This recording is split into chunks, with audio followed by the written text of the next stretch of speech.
Welcome viewers. This video shares some concepts on the business communication.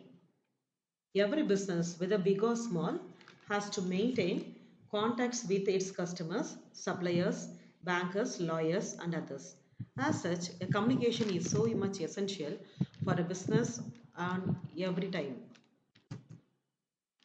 Now we shall see some of the qualities that are essential to make the business letter a good letter. Clarity. The main object of business correspondence is to communicate a definite message clearly, concisely, and in an interesting manner.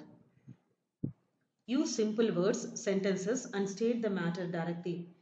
Clarity can be attained only when we have a clear idea of what we want to say. Then is language. The language of a business letter should be familiar. The average business letter is written in the same familiar language as we all use today. A personal meet can be substituted by a good written letter in good language. Write the letter in a simple, natural, and almost conversational style. Avoid the usage of idioms, long phrases, jargons, etc. Next is completeness.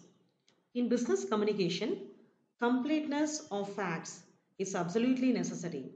Incomplete communication irritates the reader. The contents or body of the letter must possess essential points that the reader has to know. If the letter provides partial information, then much time is wasted in clarification. So, communicate to the reader all those points he needs to know. Fourth one is coherence. A letter must be so well planned and the reader is able to understand on the first reading itself. Letter may be divided into paragraphs and write the subject matters step by step. Fifth is conciseness. Time is valuable for everyone. Businessmen are always busy and they don't want to waste time in going through long letters. A letter should be as long or as short as is necessary to state the matters effectively. There is no hard and fast rule for the length of a letter and it must be as simple and brief as possible. Include only relevant facts and avoid repetition. Next, courtesy. In business, we must create friendliness with all. Courtesy is a must in every business. Courteous letters wins friends, enroll new customers, and retain old ones. They also win sympathy, respect, and mutual understanding. Phrases like we regret, I'm sorry, please, etc. induce the reader to respond to the writer. Answer the letters promptly and express your regrets promptly and sincerely for an omission. Also thank generously. Then is consideration. Normally consideration comes from courtesy. In our letters, we must show consideration for the reader. This consideration may be done by adopting the you attitude. For example, thank you for your kind words. Thank you for your assurance, etc. Next is correctness. Business communication often leads to expensive operations. So, be sure that you are transmitting correct facts and figures. A good letter is always correctly written and in the correct format. It must be free from mistakes, errors of punctuation, etc. Send the message at the correct time in the correct style. Last is cheerfulness.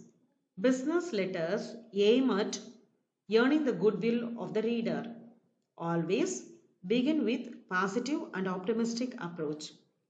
Avoid the use of foreign, unfamiliar, insulting words, etc. as far as possible. Then we shall see the methods of communication. There are 4 methods of communication as given here. The first one, written communication. Written communication is the most important media for conveying ideas, information, etc. in a business enterprise. It includes letters, memos, telegrams, circulars, minutes, reports, etc. Second is oral or verbal communication. Oral or verbal communication is a more effective method of conveying ideas, feelings, suggestions, etc. This method of communication may be in face-to-face contact, interview, joint consultation, or public communication. Then communication through gestures. Communication through gestures is often used as a means to make the written or oral communication more effective. The written communication is expressed in terms of words alone, whereas the oral communication involves verbal as well as non-verbal elements. The pitch and tone of the voice as well as facial expressions and gestures are included in the non-verbal elements. It's otherwise described as body language in communication.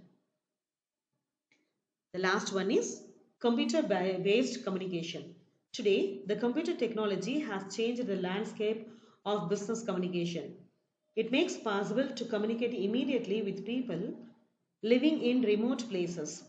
Some of the computer-based methods of communication are fax, email, voicemail, video conferencing, etc. Now we shall see the types of internal communication. The first one is formal communication. Every firm or organization has an organization structure to carry out its activities. It follows the course laid down in the structure of the organization. Members of the organization are supposed to communicate with one another strictly as per the channels laid down in the structure. For example, a clerk working in any of the sections cannot directly communicate with the managing director. He must talk to his supervisor, who will pass on the message to the departmental manager, from where it will go to the managing director. Second is informal communication. Members of the organization do not always follow the pattern of relationships provided in the organization structure. This is because of informal relationship between members of the organization. This is often called as grapevine or informal channel. It doesn't follow any structure or definite rules, but spreads like the grapevine in any direction, anywhere, and spreads fast. Rumors in an organization follow the pattern of grapevine. Third is downward communication. It flows from the higher to the lower levels of management. The purpose here is to communicate the instructions, orders, policies, procedures, etc. to subordinates. It may be both oral and written.